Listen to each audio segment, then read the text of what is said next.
News Channel 6 mobile app is now even better. Download it today.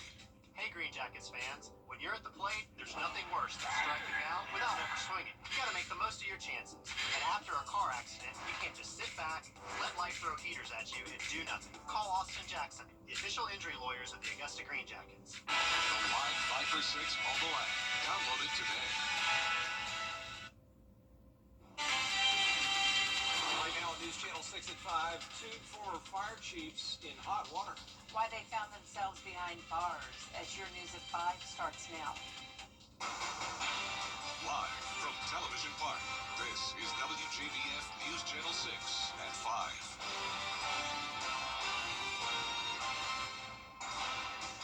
Good evening, everyone. I'm Jenny Montgomery. I'm Brad Means. Thanks for joining us as coverage you can count on begins with two former Wagner, South Carolina fire chiefs facing charges. Mark Redd and David Watson booked into the Aiken County Detention Center this morning. They've since been released on bond. Here's Graham Lee. Former fire chiefs Mark Redd and David Watson have left this department within the last 2 years after what some call turmoil and investigations into overtime within the department by SLED. After going through the booking process Tuesday morning, they've now been released on bond. Warrants accuse Joseph Mark Redd of using a Town of Wagner bank account as his own. They say he wrote checks to himself and family totaling thousands of dollars. He allegedly referred to them as loans, and he's also accused of using town funds to buy gun parts. Redd was fired in 2020 by Mayor Mike Miller after serving with the fire department for more than 40 years, prompting him to file a defamation suit against the mayor in 2022. Some say this started a chain reaction of instability within the fire department, leading to slow response times. With the current response time, there's been one or two right near me that are total losses that, this close, it should have been able to be saving that. David Watson took over after Redd was fired for 2.5 years, but he resigned following an investigation into his overtime logs. Watson was charged Tuesday with claiming more than $42,000 in overtime that he didn't work while he was a maintenance supervisor for the town between 2022 and 2023. I'm trusting law enforcement now to really dig in, to really go in with a very bright light and shine it in every corner and crevice. Watson is charged with breach of trust, while Redd is charged with breach of trust and misconduct in office. We saw Redd as he was released Tuesday morning. Gentlemen, any comments?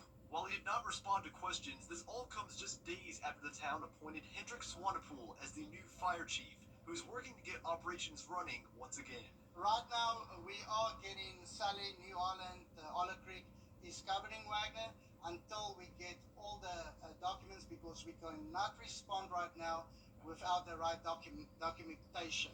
So I'm waiting to go through all this stuff. Chief Swanepoel declined to comment on the investigation, but says he's taking the job to move this fire department in the right direction.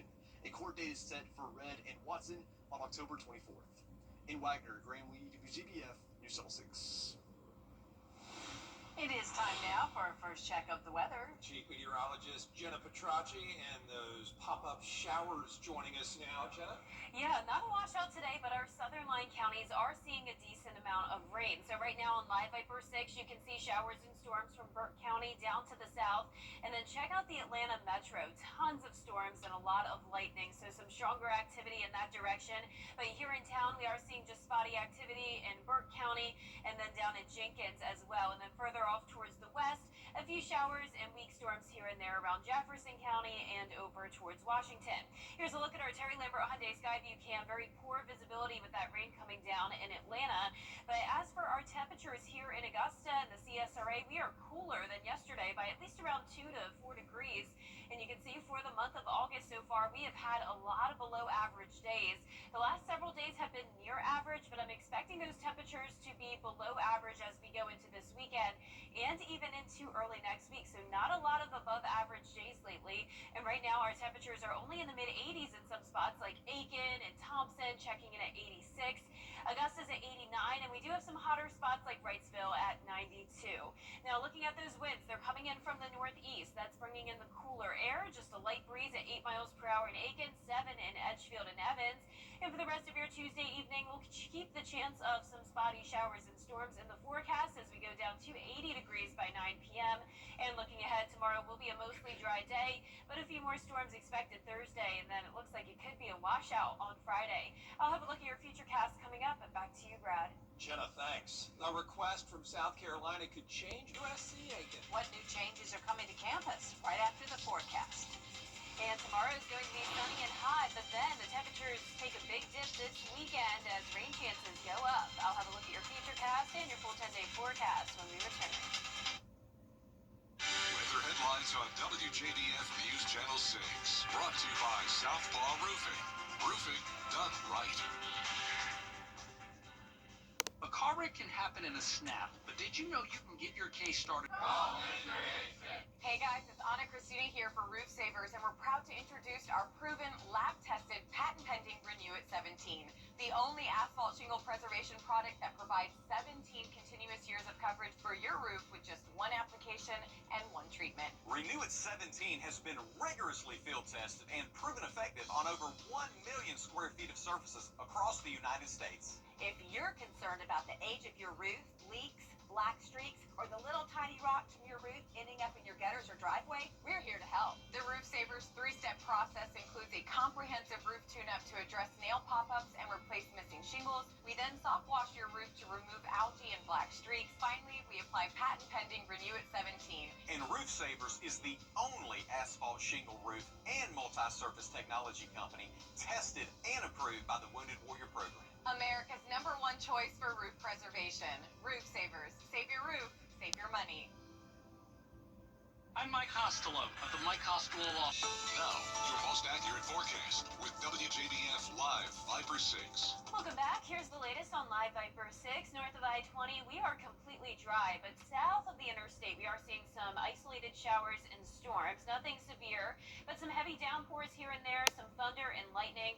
That's what I'm tracking now in parts of Burke County, even up into Richmond County, and then down near Jenkins to the south of Millen, we have some heavy rain. Then very spotty activity over towards the west, and then of course more rain way to the west in Atlanta. That will not be impacting us. So for the most part tonight, we are keeping it dry in Augusta and places towards the north, but it is cloudy. This is our Terry Lambert Hyundai Skyview cam.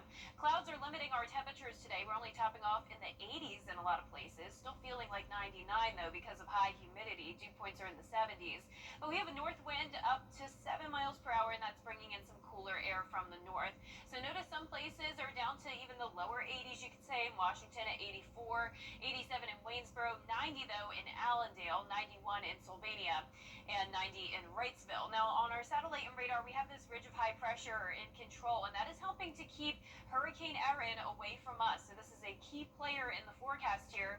Look at how large this hurricane is, and luckily for us, it is not going to be impacting Georgia or South Carolina. This is a Category 2 hurricane now. It is weaker than it was just a little while ago.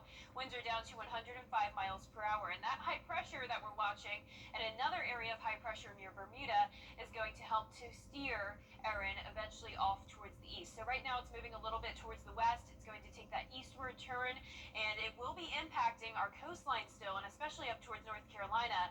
But as for the inland areas, no impacts. And by impacts on the coastline, I'm not even talking rain. I'm just talking some high waves and some rough rip currents throughout the week. So keep that in mind. We have several alerts in effect, rip current statements across all of our beaches in South Carolina and Georgia. And you can see as we look up towards the north here into North Carolina, that's where there could be some tropical storm force wind gusts, especially by Thursday. But the strongest hurricane force winds will be staying out to sea. And as for our winds along our coastline, we're really only talking up to around 20, maybe 30 miles per hour. So this is nothing to worry about for us. Notice the tropical storm watches and warnings are only for North Carolina and then up towards Maryland. So this does not include South Carolina or Georgia. Now behind Erin, we are watching 2 additional areas of potential development. One of those is following a similar track as Erin was, 60% chance there, and then a 30% chance for another wave off the coast of Africa. I'm not seeing any signs of concern for us in the CSRA, but we will be keeping a close eye on it next week. Tomorrow will be a great day to lay by the pools. It's going to be mostly sunny, mostly dry, and hot. We're getting into the low 90s. Here's our futurecast tonight. Isolated showers and storms continuing until around 11 o'clock. Then we'll dry out as we go into the overnight hours, so a dry start to our Wednesday with some cloud cover.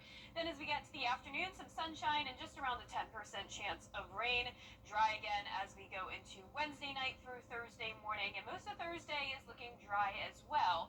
But once we get into Thursday afternoon and evening, we'll have a little bit more coverage with those isolated storms. Not expecting severe weather still, but heavy rain and thunder and lightning. And then let's take a look at our long-range forecast starting Friday morning. We're going to have this stationary front lingering in the area. This is going to make for a pretty wet setup, so it does look very rainy on Friday night. We'll be keeping a close eye on that for the football games. And we're also going to have high pressure to our north. This is going to put us in the wedge setup, so it means cloud cover, rain chances, and cooler temperatures all weekend long. And those cooler temperatures are expected to linger into next week as well. You can see on our temperature map here that the temperatures are going to be going from the 90s all the way down to the lower 80s. 83 for our Saturday, and then below normal temperatures expected to continue pretty much throughout the rest of August. And on top of that, drier air taking over as well. Break from the humidity. Dew points falling into the 50s in some places by next Tuesday afternoon. So if you like the fall weather, something to look forward to there. But our lows tonight will be very summer-like in the low 70s. Highs tomorrow will be in the low 90s, so hotter than it is today. A 10-day forecast is showing tomorrow as the last day in the 90s. Other than Thursday, we do have 2 more days in the 90s, and then we're going down into the 80s with those high rain chances this weekend, and then back to sunshine next week. All right, thank you, Jenna. Back to campus for you. Aiken, where for sociology majors, there's a new course this time around, Introduction to Humanities. 6 different professors are going to teach it, so you'll have all those perspectives. And while people are psyched about the new course, excitement is also high for the new rebrand. They're going from USC Aiken to just calling it USCA. I'm excited for our rebranding. We have these cool new t-shirts, and of course on Saturday we have a nice function downtown Aiken where we get to show the brand out to the community. So I'm really excited about that because that's brand new. It's been years since we've had a rebrand. As a college athlete, super exciting for us over in athletics. It's also exciting for us here on campus. Everyone should come out August 23rd, and it'll be a really great time downtown. I'm really excited for the new rebrand. This weekend there's a big event, as you might have heard from those 2 folks, to celebrate the change. It's going to be on Newberry Street downtown. 9 p.m. is when it wraps up, so you need to make sure you get there when it starts right at 5 so you can maximize the experience. Talking about food trucks, a kid zone, and live music. That'll be a lot of fun. Coming up, giving the gift of life. How one woman showed there's no age limit on helping others. After the break. In case we haven't met, I'm attorney Chris Hudson. A 70-year-old woman gave a final gift to a complete stranger. She donated her liver to save a man's life, and now he's meeting her family. John Muller has more. They embrace his family, even though they just met for the first time. Carlos Riley thanking the daughter of the woman who gave him the gift of life. 70-year-old Claire Rossi donating her liver as a final gift.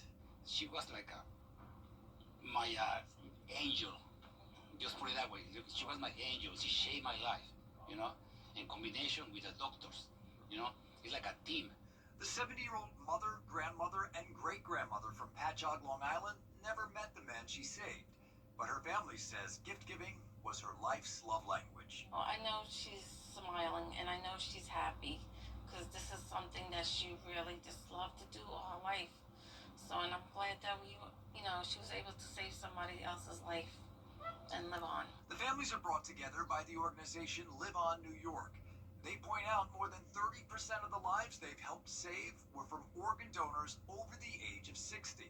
They want to spread the message you are never too old to donate. New York now leads the United States in geriatric organ donors that are over the age of 65. Carlos, a Long Island father and grandfather, says he feels great. He jokes his new liver is strong because it's Italian. Italian liver, a lot of pizza, pasta, That's why I'm so healthy now. This was her last gift, and I couldn't be more prouder. I have a new family. You can feel it. I have it. Yeah. Have a new family. Yeah. Happy family. Yeah, we're a happy family. A touching reminder that organ donors are never too old to save a life. That does it for us for this half hour. There's a lot more coverage you can count on at 5:30. Dave will be here right after the break. I was hit by a drunk driver. SuperSaverMobile.com. It's time to play!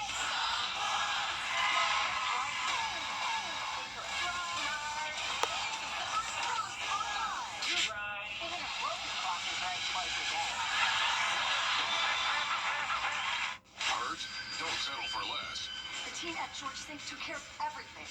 My recovery, $1.5 million. Go with the name you know and trust.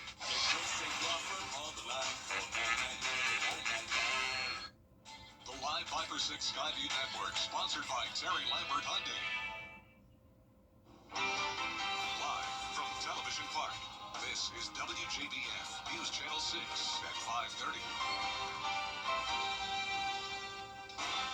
Good evening, everyone. I'm Dee Griffin. Thanks so much for joining us on News Channel 6 at 5:30. Top in today's headlines, South Carolina Governor Henry McMaster is seeking a waiver that will help close the coverage gap or when someone makes too much to qualify for Medicaid, but too little to afford insurance on the federal marketplace. We'll have these headlines and more at 6, but first, coverage you can count on continues as Hurricane Erin moves up the eastern seaboard. It threatens to whip up wild waves and tropical force winds, and beach vacation spots. Caution is the word of the day.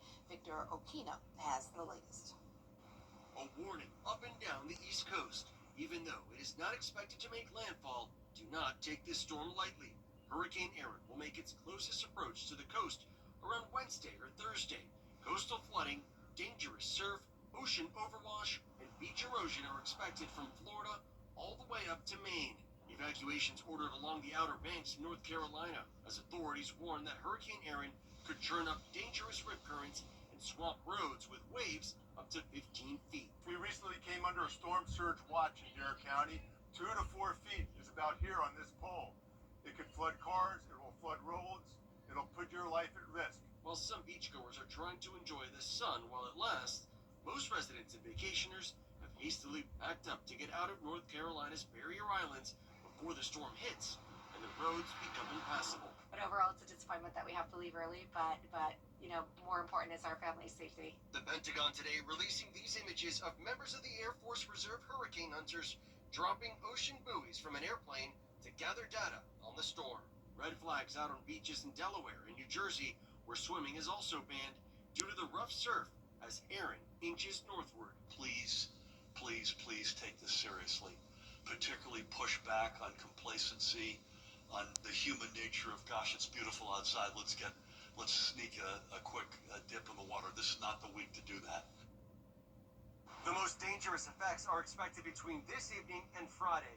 The Outer Banks are especially vulnerable because we are practically at sea level. Victor Okendo, ABC News, Kill Devil Hills, North Carolina. It's time for a first look at our forecast and checking the weather here. And Chief Meteorologist Jennifer Tracci joins us. We don't have anything like that, of course, but I do see some red and green on your radar there. Yeah, we're tracking showers and storms, and this is not at all from Hurricane Erin, so nothing to worry about there. But we are just seeing that typical summertime weather with isolated storms in parts of Richmond and Aiken County, right around Augusta Regional Airport and the south side of town. Then going down towards the south of that, Jenkins County, Emmanuel, up to Jefferson and Burke County, seeing isolated heavy downpours here and there. And then we have a lot more rain to the west of us impacting Atlanta. You can see that shower activity coming down now with very overcast skies. And the temperatures are cooler here in town because of the cloud cover and the rain. We're sitting around 4 degrees cooler in Augusta and Waynesboro, 6 degrees cooler in Aiken and Edgefield. And you can see we are expecting below average temperatures today and then over the next several days, with maybe the exception of Wednesday and Thursday, as we'll get back to near average again. But it was August 1st where we had our last above average day, and it's very likely that we could finish off the month of August not seeing a single additional above average day. Right now, a lot of us are in the 80s, 86 in Aiken, 89 in Augusta, Wrightsville, one of our hottest spots at 91. But those winds are coming out of the northeast. That's bringing in the cooler air and just a light breeze. And for the rest of this evening, we'll see those temperatures stay in the 80s with the chance of those isolated storms. I'll have a look at your future cast coming up, and back to you, Dee. All right, thanks so much. We'll see you in a few minutes. Well, there's a new push to end mail-in voting coming. So the moral of the story is, don't try to impersonate or fake being a celebrity, because you can get in trouble. So just, be forewarned. Or at least don't do it in Vegas, because that's where you get in real trouble. Are we in real trouble with our weather? Whew. I told my son, I said, look, it's going out to sea. We're not going to get it here. At least I hope not. He was like, it could make a turn. I don't think so. But Jenna's going to have your full forecast to let us know what's going on with this thing. Stay tuned. At Kroger, you never come. The WJBF Live Viper Fiber 6 Skyview Network is sponsored by Terry Lambert Hyundai. Low prices, big selection, and committed to quality customer service. Now, your most accurate forecast with WJBF Live Viper 6. Welcome back. I want to start out with a very special shout out to our weather kids of the week. We had two kids come by the studio yesterday. This is Allison and Isaac. They are now in 3rd and 4th grade in Harlem, Georgia, and they were the best. They did a fantastic job learning how to be a meteorologist and trying out the green screen.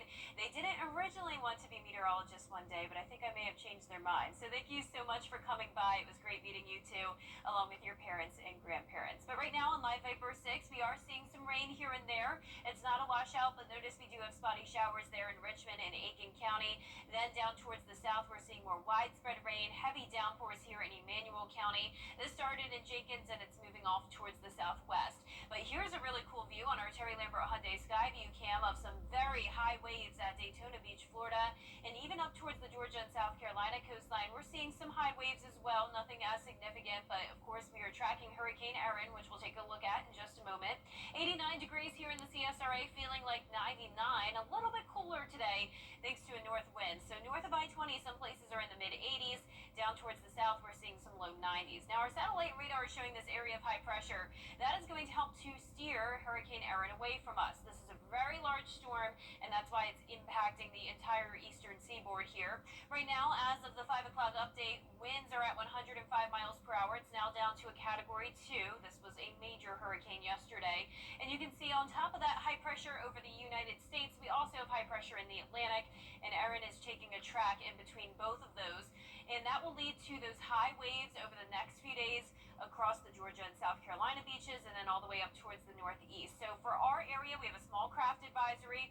Could see seas up to 11 feet off the coast, and then rip current statements as well. Dangerous swimming, surfing, and minor beach erosion possible. But that's it when it comes to the impacts for Georgia and South Carolina. And for us in town tomorrow, it's going to be a great day to lay by the pool as we're going to be heating up back into the 90s.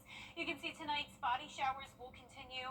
Still not looking like it'll be a washout tonight or tomorrow. We'll have a dry start to our Wednesday, but then once we get into the afternoon, we'll see a little bit more coverage than what we had over the previous couple of days, but definitely not a washout like I mentioned. No severe weather expected, just hit or miss showers and storms. And then you can see it's a repeat again for our Thursday, and then eventually we will see more widespread rain on Friday. This is our long-range feature cast. We're going to have this stationary front in the area, keeping cloud cover, rain chances, and cooler temperatures around, because you know what that means when we have high pressure to our north. That's putting us in the wedge setup, so we'll have this moisture around on top of a north wind, so it does look like it will be a pretty wet weekend with those cooler temperatures, and this continues all throughout the weekend as temperatures will be dipping down into the lower 80s, so from 93 on Thursday to 83 on Saturday, and below normal temperatures will continue throughout the month of August. And on top of that, we have lower humidity as well. Dew points will be falling, especially by Tuesday afternoon, into the 50s in some spots. And that 10-day forecast is showing our low temperatures falling as well, 66 by Wednesday morning, with lots of sunshine to look forward to next week. And we'll be right back. You've been seeing our commercials for months, and while you've been watching homeowners across our area save their roofs and save thousands of dollars, guess what? You can too. Roof Saver's exclusive patent-pending Renew at 17 roof preservation treatment extends the life of your roof by 17 years with just one application and one treatment. We're proud to announce that Roof Savers is the first roofing company to be approved and partnered with the Wounded Warrior Program in the United States. Listen to Dr. David Godbold. I am the CEO of the Wounded Warrior Program, and I'm lucky enough to be the National Director for our military emergency response teams. I will tell everybody that I'm not allowed to put my name on anything that doesn't meet the criteria and does not support our military and our veterans. Can't afford to do that. We don't want to do anything negative, nothing to put our name on it and it turn out to be some big catastrophe or be some big flop. We put our inspectors involved in this project. We put scientists involved in the chemicals that are used. Everything met the criteria. I'll just tell everybody, it's the greatest invention going forward to save your home, your house, your roof. You're not damaging anything. You're not doing anything to the environment. You're not throwing shingles into trash cans. And the insurance companies all over ought to be very excited about this product. Call the number on the screen right now to see if your roof qualifies. A America's #1 choice for roof preservation is Roof Savers. Save your roof, save your money. It is a Viper 6 alert day as we track severe weather. The live Viper 6 weather team is coverage you can count on for the entire CSRA. Hi, I'm Gunnar Stockton. If you're jonesing for a better selection, it's gotta be Gerald Jones. That's right. Save thousands on all your favorite Ford models during our summer closeout. Shop nearly 300 new vehicles, all priced for your budget, like the new Ford Mustang. Lease for just $259 a month, or save over $14,000 off MSRP on the Ford F-150. Close out summer with a deal on your dream ride. Trust the team that delivers. Gerald Jones Ford. Score a great deal at GeraldJonesFord.com. Hey CSRA, this The future is in good hands thanks to the efforts of a local teacher. Brad Means introduces us to a former soldier who is helping his students succeed. Master Sergeant Barry Leveretter may seem tough on the outside, but he has a real heart for the kids. He's the JROTC instructor at Denmark-Olar High School, and he's this week's winner of the Golden Apple Award. Master Sergeant Barry Leveretter served our country for 23 years in the United States Army. For the past 12 years, he's been shaping future leaders here at Denmark-Olar High School. Our children have a lot going on right now, and anytime you have a chance to make a difference in a child's life, you almost have to take that opportunity. order arms. Class. Attention. The school year is just getting started, and these cadets are already making great strides. This program is about leadership, communication, kind of helping them grow, just becoming a better citizen. Master Sergeant Leveretter gets to see those former cadets become outstanding citizens. Some of his first students are now pushing 30 years old. They'll still come around and just saying hello, or they might return for homecoming or a football game or whatever, and sometimes just needing a letter of recommendation, for those, jobs and, other type of endeavors they may be having. So I see them quite a bit. The goal is not to get everybody to enlist after they graduate. It's to give them life skills. I always tell them that you may be sitting in that dream interview one day, and if you haven't been taught, speak up, eye contact, those type things, then you may lose that dream job. These young leaders are on the right track to success, thanks to the hard work of their dedicated teacher. When they come back and just say hello or whatever and come back and thank you for what you've done, there's nothing better than that. I have a wall with former students on it, and I look at that wall all the time and just think about who they were when they were here and then the great things that they're doing right now. And I like to think I played a small role in that. Oh, a large role in that for sure, Master Sergeant. Hey, if you know a teacher who deserves the Golden Apple Award, please let us know. All you have to do is go to WJBF.com, find the Golden Apple link, and fill out a nomination form. News Channel 6 at 6 is next. Weather headlines on WJBF News Channel 6. Brought to you by Southpaw Roofing. Roofing done right. Once upon a bedtime, the